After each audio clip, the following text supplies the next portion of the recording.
Encore et encore une victoire pour nos femmes, une victoire pour les forces armées maliennes. Ils ont encore fait des frappes. Ils ont neutralisé beaucoup de terreaux et récupéré beaucoup de munitions, de matériel dans la zone d'Intilit, dans la zone de Tabankort. Chers amis, bienvenue sur votre chaîne Maham 6 TV, votre chaîne d'information fiable, crédible et patriotique. Aujourd'hui, nous allons parler sur une opération aérienne majeure menée par les forces armées maliennes, les FAMA, en coordination avec la force unifiée de l'AES. Une action déterminante qui s'est déroulée le 18 novembre 2025. Dans cette nouvelle phase de lutte contre les terroristes, les FAMA ont démontré une fois de plus leur puissance, leur précision et surtout leur engagement indéfectible pour la protection du territoire national. Restez jusqu'à la fin car nous allons analyser les faits, les enjeux, les résultats et surtout ce que cela signifie pour la stabilité de notre pays.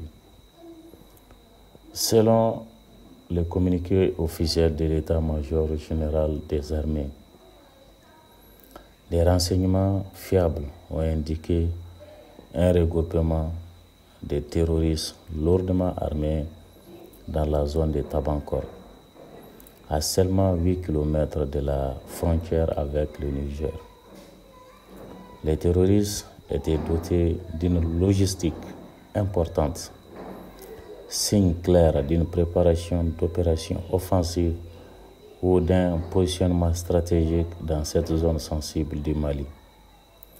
Face à cette menace potentielle, les FAMA, avec l'appui de la force unifiée de l'AES, ont immédiatement activé leurs vecteurs aériens pour surveiller et neutraliser la menace.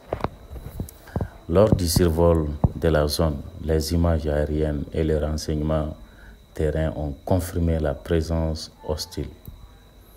Sans perdre de temps, les aéronefs FAMA ont lancé une frappe chirurgicale, ciblée et précise, neutralisant plusieurs terroristes et détruisant une partie significative de leur matériel logistique.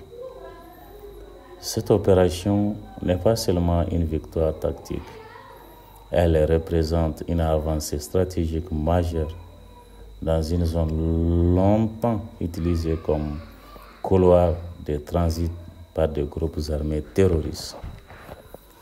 Grâce à cette intervention, les FAMA ont empêché un renforcement des réseaux terroristes et ont perturbé leur capacité d'action dans le secteur.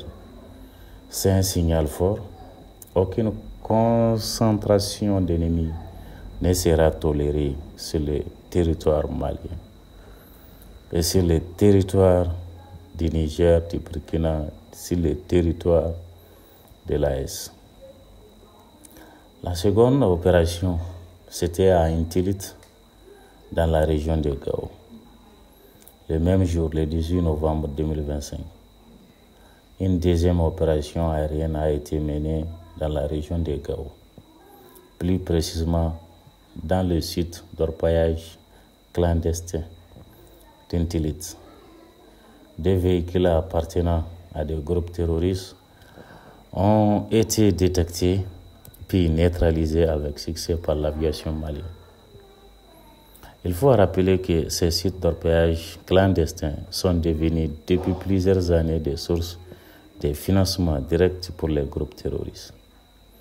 Ils exploitent illégalement l'or, ils extorquent les populations, ils taxent les travailleurs clandestins et utilisent les revenus pour acheter des armes, recruter même et renforcer leur position. En frappant ces véhicules et en perturbant ces activités illégales, les FAMA ont porté un coup dur au circuit économique de ces groupes. L'état-major général a également rappelé que toute activité d'orpaillage clandestin est strictement interdite dans la région. Financement et pour cause d'abord, ces zones-là d'exploitation illégale sont à la fois des repères, des lieux de repli et des sources de financement pour les groupes terroristes. Les FAMA ont donc renforcé leur mission de surveillance et de contrôle afin de veiller au respect strict des consignes et des mesures d'interdiction.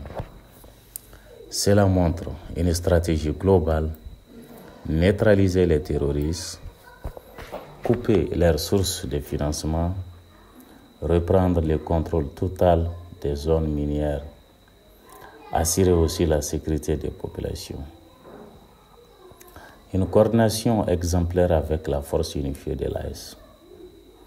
Dans son communiqué, l'état-major général des armées a également salué l'excellente coordination entre les services de renseignement et les vecteurs aériens de la force unifiée de l'AES. Cette coordination démontre une fois de plus que le Mali, le Niger et le Burkina Faso ne se contentent pas de coopérer. Ils agissent conjointement, efficacement pour sécuriser l'ensemble de l'espace sahélien. Cette synergie renforce la position de l'AES comme une alliance sécuritaire solide et déterminée face au terrorisme. Ces opérations sont la preuve que les FAMA gagnent continuellement du terrain, les capacités aériennes deviennent de plus en plus performantes, les groupes terroristes sont désormais traqués, surveillés et neutralisés dès leur première tentative d'organisation. Le Mali est en train de consolider sa souveraineté, non seulement militaire, mais aussi économique, en protégeant ses ressources naturelles. Chaque frappe réussie est un message clair: le Mali n'est plus un terrain de jeu pour les groupes terroristes.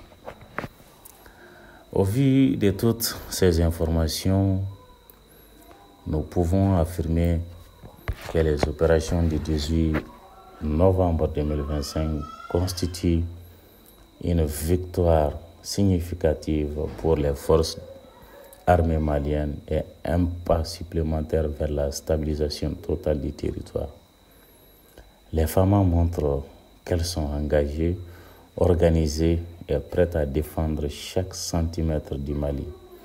Comme le dit le communiqué officiel, unis nous vaincrons.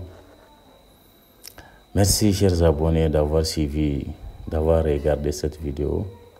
N'oubliez pas surtout de vous abonner à la chaîne, de partager cette vidéo et activer la cloche de notification pour ne rien rater des prochaines vidéos. Ensemble, continuons à soutenir notre armée et à promouvoir une information fiable et vérifiée. Merci, à très bientôt pour une prochaine vidéo sur votre même chaîne.